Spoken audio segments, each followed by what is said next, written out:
ନମସ୍କାର ଜୟ ଜଗନ୍ନାଥ। ମୁଁ ଶ୍ରଦ୍ଧା ଆପଣମାନଙ୍କୁ ୱେଲକମ୍ କରୁଛି ମୋ ଶ୍ରଦ୍ଧାସ୍ କିଚେନ୍ ଟେଲ୍ସକୁ। ଏଇ ଭିଡ଼ିଓଟି ଆକ୍ଚୁଆଲି ହେଉଛି ପଣା ସଂକ୍ରାନ୍ତି ଦିନର। ଏ ପଣାଟା ଆପଣ ପଣା ସଂକ୍ରାନ୍ତି ହଉ କିମ୍ବା ଅଲଗା ପୂଜା ପର୍ବ ଦିନରେ ଥରେ କରିକି ଦେଖନ୍ତୁ। ପେଟ ଏକଦମ ଫୁଲ୍ ଲାଗିବ, ଉପାସ ଥିଲା ଭଳି ଆପଣଙ୍କୁ ବିଲକୁଲ ବି ଲାଗିବନି। ତ ଚାଲନ୍ତୁ ଦେଖିବା ୟାର ରେସିପି। ଏଇଠି ମୁଁ ପଣା ବନେଇବା ପାଇଁ ଗୋଟେ ବଡ଼ ସାଇଜ୍ ଆଉ ଗୋଟେ ଛୋଟ ସାଇଜ୍ର ବେଲ ନେଇଥିଲି, ଆଉ 6ଟି କଦଳୀ, ଆଉ ଗୋଟେ ପ୍ୟାକେଟ୍ ବଡ଼ ଦହି, ଆଉ ଗୋଟେ ବାଉଲର ଛେନା, ଆଉ କିଛି ଡାଳିମ୍ବ, ଆଉ କିଛି ସେଓ ଛୋଟ ଛୋଟ କାଟିକି ନେଇଯାଇଥିଲି, ଆଉ ଗୋଟେ ବଡ଼ ସାଇଜ୍ର ନଡ଼ିଆକୁ କୋରିକି, ଆଉ ଗୋଟେ ବଡ଼ ସାଇଜ୍ର ଆମ୍ବକୁ କାଟିକି।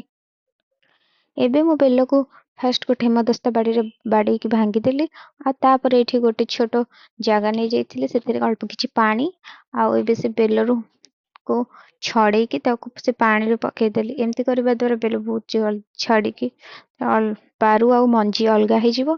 ଏମିତି କଲେ ବହୁତ ଆପଣଙ୍କୁ ସହଜ ମଧ୍ୟ ଲାଗିବ।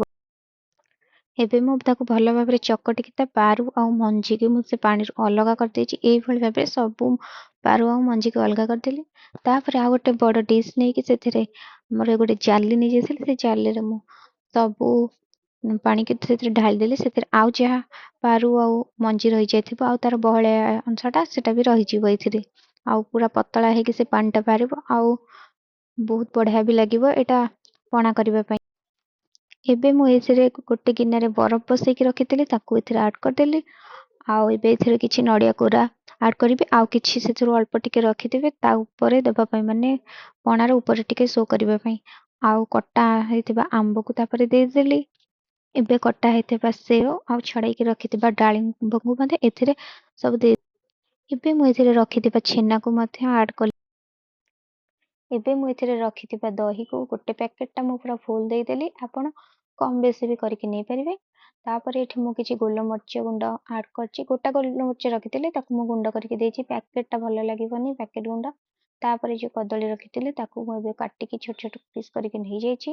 ଆଉ ଏଠି ମୁଁ ମିଠା ପାଇଁ ଏଠି ଗୁଡ଼ ବ୍ୟବହାର କରୁଛି। ଚିନି ବି ହବ, କିନ୍ତୁ ଗୁଡ଼ଟା ଦେହ ପାଇଁ ଭଲ, ଆଉ ଗୁଡ଼ ବି ଟେଷ୍ଟ ବହୁତ ଭଲ ଆସିଥାଏ। ସେଥିପାଇଁ ମୁଁ ଏଥିରେ ଗୁଡ଼ ନେଲି, ଆଉ ତାକୁ ଭଲ ଭାବରେ ଏବେ ଏଠି ଦେଖନ୍ତୁ ଗୋଳେଇ ନେଲି।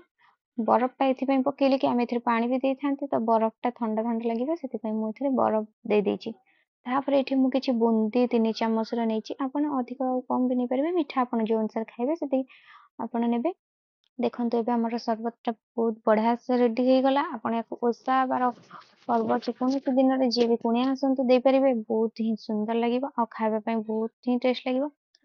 এই ପଣାଟା ଆଉ ଟିକେ ସୁନ୍ଦର ଦେଖାଇବା ପାଇଁ ମୁଁ ତା ଉପରେ କିଛି ଛେନା ଦେଇଦେଲି, ତାପରେ କିଛି ଡାଳିମ୍ବ ଆଉ କିଛି ବୁନ୍ଦି ଦେଇଦେଇଥିଲି, ତାପରେ କିଛି ନଡ଼ିଆ ଦେଇକି ତାପରେ କିଛି ଆମ୍ବ ଦେଇଦେଲି। କିନ୍ତୁ ବହୁତ ବଢ଼ିଆ ଦେଖାଯାଉଛି।